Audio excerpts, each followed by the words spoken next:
Hey guys, welcome to Brain Trash. This is the podcast where we talk about real things as far as mental health goes, and we're not going to put gatekeeping in place and we're not going to be putting filters in place. My name is Maria, and I'm a psychiatric nurse practitioner. And I'm Tabitha, I'm a psychiatric nurse practitioner. And today we're going to do a little deep dive on some political concerns that are currently going on in this country that affect mental health. So there is an executive order which is out called the National Child Abuse Prevention Month 2025. This is going to be an interesting episode. So hit subscribe and follow us. Follow us on YouTube, Apple, whatever you want to do. But let's get started.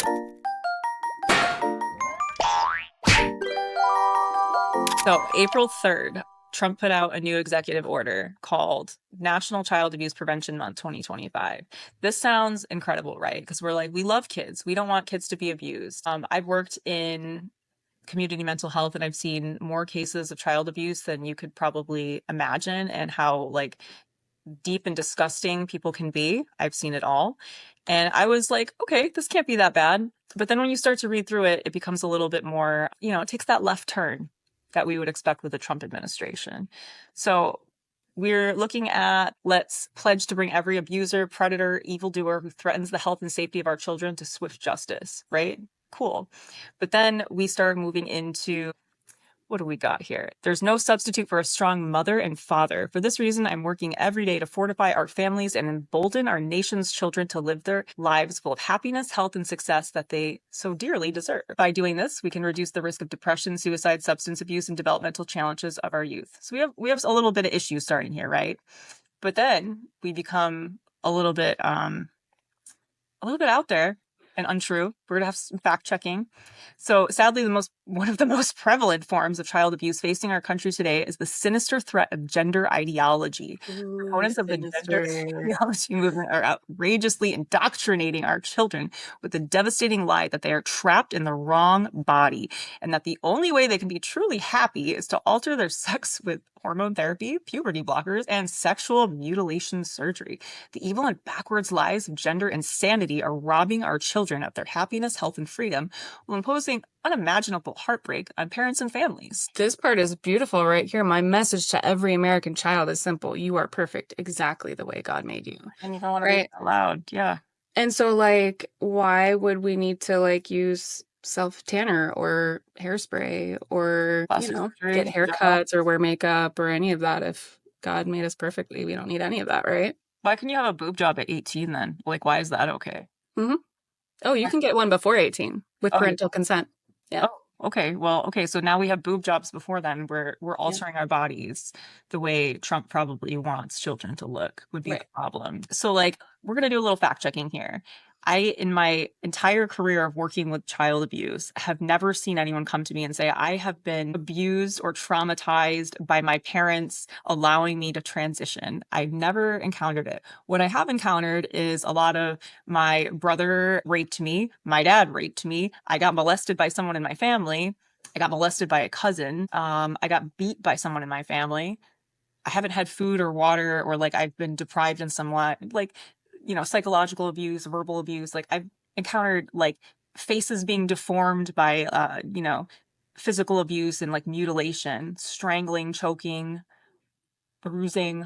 I've never encountered this. Have you? Yeah, no, I've quite the opposite when it comes to the gender ideology stuff. The things that people are reporting as traumatic in their life is when their gender or anything having to do with gender is completely invalidated by their families and loved ones. So those are the things that typically fuck people up when we're talking about gender. But when we're talking about like just reported abuse in people's lives, no, I've never had anybody say anything about that. It's always the shit that you were talking about. Yeah. And like when we're looking at like who are the actual perpetrators and who are the actual victims. So the majority of child abuse deaths are under the age of 3. Right? Who are the main perpetrators of child abuse that you know of? Statistically, actually, that you know of. Statistically speaking, like there is male and female, right? But when we break this down, the majority of abusers are biological parents. So in that regard, if we want to talk about trans people, if we have a biological mother and father, this is likely not the community that we're talking about with this. When we look at the actual statistics of like race-based things, right? The majority of male perpetrators are white. white biological fathers. So It's familiar. in terms of numbers, 58% of them are white, right? White biological fathers, 58% of child abusers. And that includes neglect, physical abuse, sexual abuse, all of this. We can break it down further and further, but there's really no race or role that is more prevalent than that in any of the studies I can find anywhere throughout history. And this includes studies that are on HHS, like funded and presented by the people who are also talking about how important it is to prevent abuse. Well, to be fair, all those people got fired. To be fair, they were like, how dare you speak about other forms of abuse, right? Like, we should only be looking at trans people. They're the problem. They're causing trauma to our children. Like, this ideology that we're just like, it's like, what? We should still be able to, behind closed doors, abuse our children how we would like to. We just don't want all this woke shit going on, because that's the abuse. That's the real problem, like drag queens out there indoctrinating our children. Like, it's the drag brunches that are really abusing our children, right? Like, those are the real predators. Yeah. I like literally can't even wrap my head around it, because it's like so wild. When we look at like actual abuse cases, like I mentioned, under 3, most likely to be killed by an abuser. And then who are the other like most vulnerable population are kids with disabilities, special needs, or perceived to be different in some way, right? Having a behavioral issue.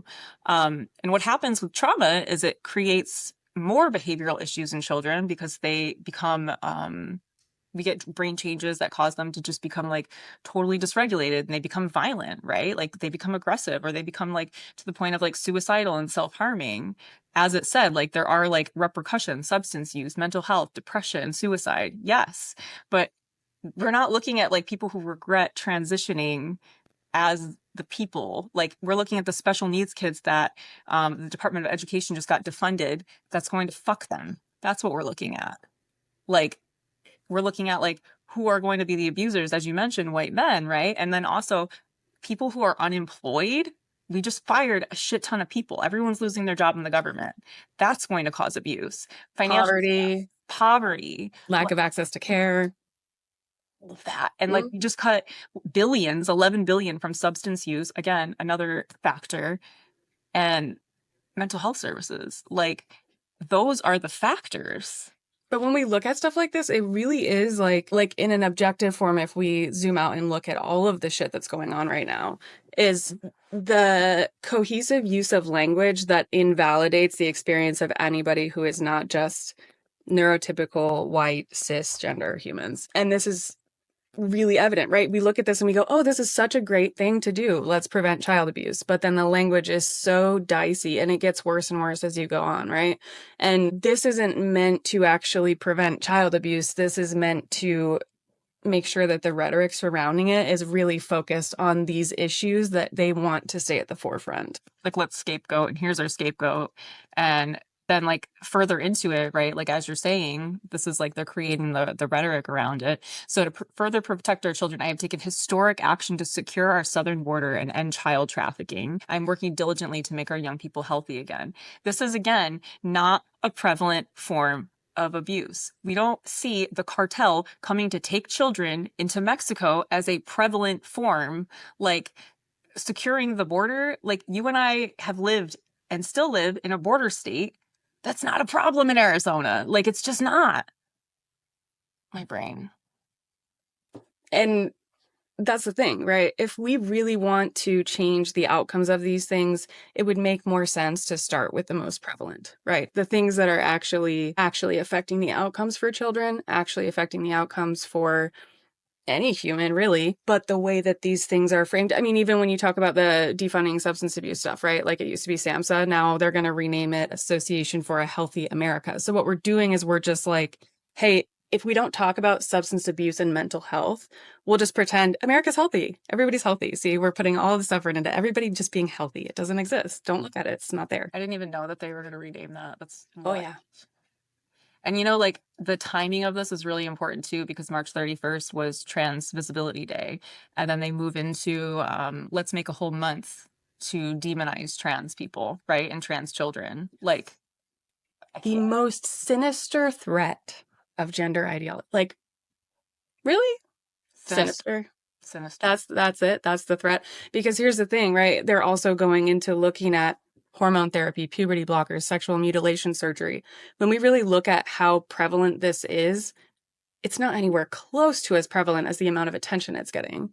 And Mhm. really, like when I'm looking into this stuff and researching, I was like, my brain was just like pulling me back to, I don't know if you remember this or not, but there was like, I want to say it was like 4 or 5 years ago, there was like this huge rumor that kids were identifying as cats and having litter boxes at school. Do you Yes. remember that? Yes, of course. And this was something that I heard from so many people, like mostly boomers, right? Like at gatherings where there are those that, oh my gosh, the kids are just, they're identifying as cats and demanding litter boxes. When in fact, like when we look at this, right, even Joe Rogan talked about it on his podcast, but then had to renege on what he said. He was like, actually, there's actually no evidence of that. This was a candidate for office. I'm trying to remember. I think it was, man, it was some guy that was running for office, said something about it in like a sideways way, and it just took off. And everybody was like, oh, let's make this really ridiculous, I guess, that somebody could possibly identify as something else, because now we also hear that same rhetoric surrounding trans, which is totally different. Totally fucking different, right? And the fact that the litter box thing wasn't even true. I think the saddest part is that like at one point, I also read an article that some schools did have litter, but it was because of, in case of school shootings, they needed to have it to help soak up. Parts and things. Oh my God. Dude, yeah, I do remember that. And I remember like at the time having some like autistic, like neurodivergent patients who like kind of did identify as cats.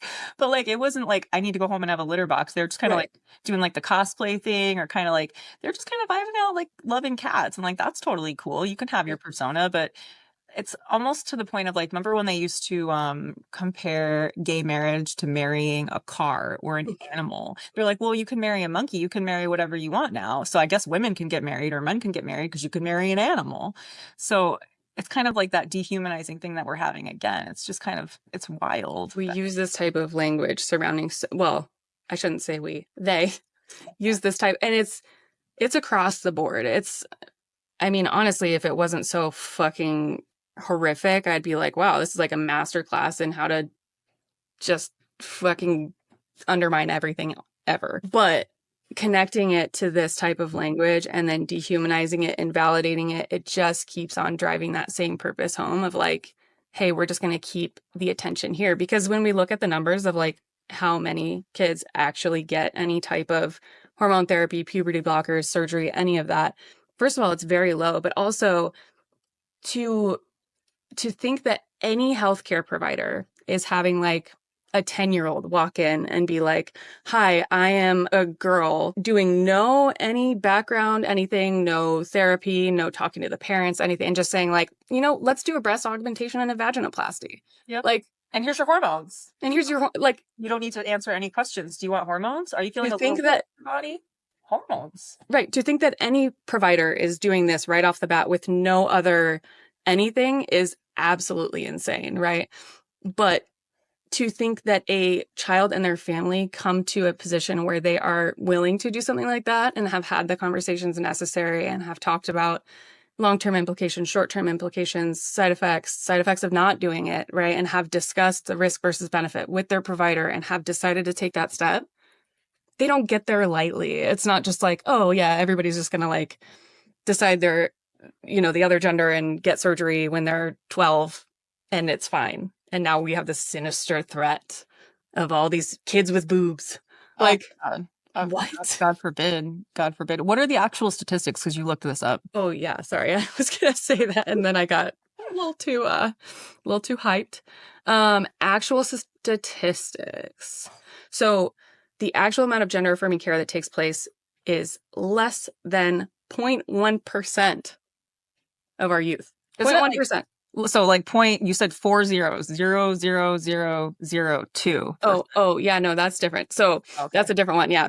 So less than 0.1% of our youth actually get any of this. So that's a very small amount. So how is this our most sinister threat? For teens ages 15 to 17, this is something that was recently done. So it looked, I think it was 2023 is published. For teens ages 15 to 17, the rate of undergoing actual surgery with a diagnosis related to transgender, dysphoria, any of this stuff, right? 2.1 per 100,000, which is also 0.000021%. That's how frequently this is happening.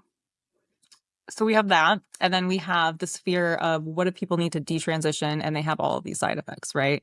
So there's one person who has a very loud voice who said that they transitioned and regretted it. And now they are a part of kind of like being the voice against all people having treatment or access to treatment at a young age. So when we're looking at regret, what is the actual statistic and like behind that? What do the studies say? So in 2021, there was a study in the Lancet that followed trans adults longitudinal, like long time, right? They're looking at not just like a short period of time after, but for a long period of time after. And it showed that regret rates for surgery, not even hormone blockers, was less than 1%. Hormone therapy, regret rates shown between like 0.3% and about 3%, right? So tattoos, bariatric surgery, boob jobs have a higher rate of regret than that. Just saying that, right? People regret like LASIK surgery on their eyes more than they would regret hormone therapy. So when we're looking at that, like, why are people regretting in general transitioning? Is it because they actually feel like man, I was supposed to be a boy. Oh, oops. I accidentally took some puberty blockers. I was swayed by the woke. No. So it's found that like when you ask these people and you look at the majority of it, 80% of people who detransition said they did so because of external factors. Things like being rejected by your family, things like not having access to healthcare. So if they lose access to insurance or their hormones or their clinic, right, because of policies and things like that, financial barriers, insurance barriers, or because they had to like pause the process for some reason, maybe like a life thing happened. But it had nothing to do with like, I picked the wrong choice. That's not why they're detransitioning. Well, and just the word regret itself is so subjective, right? Every single study I can find that has anything to do with regret after taking any kind of gender affirming medication, surgery, any of it, it all has the caveat that this is subjective. Regret cannot be effectively, sure, there are scales that are like evidence based, but at the same time, we know that those aren't always going to apply to people who are not typical, right? So there's no way to say, hey, this is the exact number of people that do or do not regret this. Exactly. And like the way that this is being blown out of proportion, noting that it's like so prevalent is just like wildly untrue. It's not shown in the literature. It's not shown anywhere. Like, where are the people? I see one person who's very loud. That's what I see in the news. But like, what are the actual implications of policies against trans people like that? That's the next question, right? Yeah. Well, and yeah, the prevalence of what we've talked about before now, yeah, it's not huge. You know what is super fucking prevalent is trans kids attempting and completing suicide and thinking about attempting and completing suicide. And So adults. what? And adults. And Adults. adults, right? Yeah, but I just, in regards to this, like, if we want to give a fuck about the kids, I think that that would also include like keeping them alive, you know? So like having a living trans kid versus a dead, not taking gender affirming stuff kid is like, how are we saying we care about the kids, but then also being like, let's do all these things to place them in a position to die? Well, Elon said that, his son is dead, so he may as well, just make sure the woke ideology dies too. And this is kind of the attempt, right? Well, and here's the thing, right? I'm a parent. So I think about this from a very personal standpoint too, of like, if my child came to me and said something, right? Or had whatever going on, like what I would do as a parent, no matter if it had to do with gender ideology or anything else, is I would say, where are the top thinkers of this fucking thing in our world? What does their research say? What does research from the fucking beginning of time say? And what do we know about this thing? So that I can make the most informed decision for my child. Because ultimately, I want my child to be alive. Everything else, we can figure that out. Being alive, we can't. So if I were a parent and I'm sifting through all of this research that's saying, let's see, I'm trying to find the numbers, but like, uh, lack the things that increase suicidality rates up to 86% suicidality rates. So just thoughts of suicide themselves in trans kids, 86%. 56% suicide attempt rates. 56%, over half of these kids. When you like look at kids who are not in transgender and non-binary roles, like the numbers are nowhere close to that in terms of a suicide attempt, right? I don't have the exact ones, but they're nowhere close to that. So we're already placing these kids at risk. Why are they at risk? Well, when we look at the causal factors that bring them into higher suicidal ideation, suicide attempts, it's things like interpersonal microaggressions. So saying hateful shit because you don't understand what somebody's going through because it's not the same as your experience. Interesting. Mm-hmm. Emotional neglect from parents, lack of school belonging, stigma. These are all the things that lend themselves to increasing. So when we look at the sinister nature of gender ideology, this to me feels like a microaggression. I don't know. Or a fucking macro aggression, you know? Like a very clear aggression of like trying to invalidate somebody's entire existence. And then the things that decrease that suicidality rate, right? We look at family support, peer support, school belonging, and gender-affirming care. Yep. So gender-affirming care is shown in the literature to decrease both depression and suicide among trans youth. And when we're looking at trans youth with depression, it's 86% of trans youth are experiencing depression. If we're looking at things that decrease that, like everything you said, people who have one affirming adult, doesn't even have to be a parent in their life who are trans or non-binary, decrease their suicide risk by 40%. Like that's massive. And then you have the whole society at large coming out saying you're a problem. How would we think just like common sense that would impact somebody's suicidal thoughts, right? Like it would increase it. I don't even have to do like math, like 2 + 2. Oh no, they did the math. Like a study came out last year that talked about how anti-trans laws affect these things as well, right? So now that we are starting to legislate what people can and cannot do with their bodies based on a heteronormative Christian white nationalist fucking idea of what a body should be or not be, these laws over the course of the last 4 years, I think it was, they caused a 72% increase in the amount of suicide attempts. Which is wild, dude. That's wild. It's fucking crazy. So what the Trump administration has now done with this executive order is prohibit public schools from indoctrinating our children with transgender ideology, cutting off all taxpayer funding to any institution that engages in sexual mutilation of our youth. So we're going to take away the healthcare access, and then we're going to take away the ability for allied groups to exist in schools or for teachers to be supportive. If you're taking away that one adult that could be supporting that child, now what do they have left if they don't have safety at home? Like, what do they have? They have nothing. Yeah. And that school belonging piece as well is so huge in all of this as well.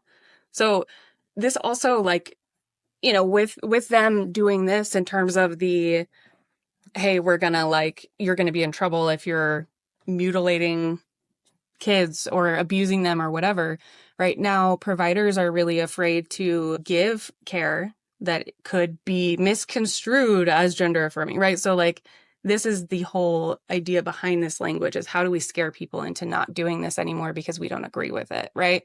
But on the flip side, everyone that is any type of healthcare provider, right, we all have this ethical obligation to do no harm, right? Or whatever the concept is underneath the licensing that you hold. Like, if I know that and I've firsthand known these kids and seen them and seen the things that they struggle with and heard about their suicidal ideation and attempts and all of this, how do I as a provider look at this and say, either I'm going to be in trouble or they're going to die? Right. How do I make that choice? And that's something that I know our practice had a conversation about kind of early on. Was Arizona put forth this law proposed saying that they would punish us if we cleared people to have these surgeries, cleared minors to have these surgeries. And if anybody ever regretted it, we're essentially going to personally lose our homes, lose our entire livelihoods because somebody said, I don't want that. And we could easily have somebody bait us, lie, say they took the hormone blockers and then regretted it. And we would lose our entire livelihoods because somebody lied about it. Right. Yeah. So I had somebody who we had hired on who I'm pretty sure lied and quit because she didn't want to make those letters anymore to clear people. But then the rest of us said, well, fuck, like, what do? We still want to help people. Like, it puts us in such a shitty spot to punish us for just trying to care for people. Like Phoenix Children's Hospital, they stopped doing hormone therapy for minors, and they were the main place in Arizona that did it. And like, I'm sure they're devastated, you know, like this is something that we've been watching closely, and everyone else is going to start losing funding too. And it's like, where is everyone going to go? They're just going to die. That's what they want. Well, and it's not even like it goes beyond like what our personal beliefs are, our personal political affiliation, right? Like when we just look at the basic concepts of like, I get sued and lose everything, or this kid dies, like there's no good choice no matter what you believe is right or wrong, right? Do I think that every 6-year-old that feels like they might be a girl should have a breast augmentation? No, I'm not that type of fucking, whatever you want to call me, snowflake, leftist, you know, whatever. What I am, though, is somebody that wants kids to be alive and live a life that is meaningful and purposeful and not filled with the why the fuck do I exist? I don't really want to exist. What's the point of being here anyways if everybody fucking hates me and doesn't believe I exist? Accurate. So like, what do providers do? What does society at large do? Like, what are the steps that people can take in the situation where everybody's kind of shitting their pants saying like, I don't want to touch it anymore? I think that we really take the time to learn about these things, to look into statistics, to educate ourselves so that we can be coming from a place of truly informed decision making, not allowing fear to entirely ruin what we want to do and what we know is right. However, the shitty thing is like, in order to continue operating, there are some things that have to be kind of tiptoed around in a way that's safe, not necessarily for self-preservation totally. And yes, sure, some of it is, but it's because if practices like ours don't exist, there is nowhere safe to go, right? And I want to ensure that there is safe spaces. So this typically, for me at least, comes in the form of really honest conversations one-on-one in appointments, and just saying like, here's the thing. There is a possibility in the future that I would be forced as your provider to misgender and dead name you so that you can stay safe. It's fucked, man. And if that happens, just know like I am personally dying inside because that feels wrong to me. I feel like I'd rather just lose the practice. Like, I'd rather have all the insurance companies drop me and say like, I'll just do private practice. You know, I'll suffer and not make as much money. Not that I make much money in the first place, but like, I'd rather have everyone else drop me and lose everything than have to be put in that position. Because it's like, man, just hearing that, I'm like thinking about it. Like, I just don't think I could do it. I think I would just tell everyone to fuck off. The parents, I would tell to fuck off, and then they're not going to take the kid back, and that's what we have too, right? Yeah. There's no good answer, because then if they don't bring the kid back, then the kid is in an unsafe environment, right? So it's like, I mean, I've personally been in tears over shit like this, right? Like, this is something I frequently encounter. It's not something that is a made up situation. It's something that I'm dealing with regularly. And so figuring out a solution to that ethical dilemma, I think really for me starts within, because there's not going to be any good answer externally. There's not going to be any good language that comes out about any of this in terms of on a mass scale, right? Yeah, we'll keep seeing really great research that continues to say what we know to be true already. But is that going to change the decisions that we have to make? I don't know. I don't think so. And I mean, that's, I think, where the next thing comes in for everybody, including providers, is to speak out against this and to advocate and be an advocate politically, because healthcare is political. And I will say that until I die, to my grave. Like, we need to advocate for our patients and to be included in society as a living human. We need to be out there saying that this is not appropriate. And like, we are the healthcare providers. RFK, you know fucking nothing. Trump, you know fucking nothing. I'm sorry, bro, but like, I'm not sorry. And then just to remember, like, as a provider, if you're unfamiliar with this territory and you're kind of like, man, I don't know as much as I should, like, you can always take space to educate yourself. WPATH, WPATH is a great place to learn about this whole thing. Know that, like, nobody is coming to you for hormones or for clearance unless they've already done a social transition. So they've already gone to school. They've probably already changed their pronouns, changed their name, came out to family, came out to friends. Like, they've done this massive process already. So just make sure that like therapy's in place to like do the rest of like the exploration of like, what is it going to to be like to change your body, right? And that's like a long process. You can talk to the therapist and collaborate from that point and then like move forward, right? And then like the last thing is just to remember that you might be that only like person who is ever affirming in that person's life. Like you could make it 40% likely for that person to attempt suicide. You as the provider, or you as the friend, or you as the teacher. So just keep that in mind. The one person is all it takes to decrease the suicide risk, 40%. One. Yeah. So that's all we have for today on a pretty heavy episode and a pretty passionate episode. I'm happy we got to have this conversation and give light to what's going on, because if you're not looking and reading all of these executive orders, you might just think like, oh, that's nice. He called a month Child Abuse Month, and it's not true, right? There are a lot of repercussions and a lot of misinformation that comes into this. So if you enjoyed this episode, a little bit hard to listen to, then just hit subscribe, leave a comment, leave your thoughts, leave any questions you have, and we're happy to talk about any sort of questions on trans care or anything like that. We're both pretty strong advocates, and tune in next week for another episode. Thanks, guys.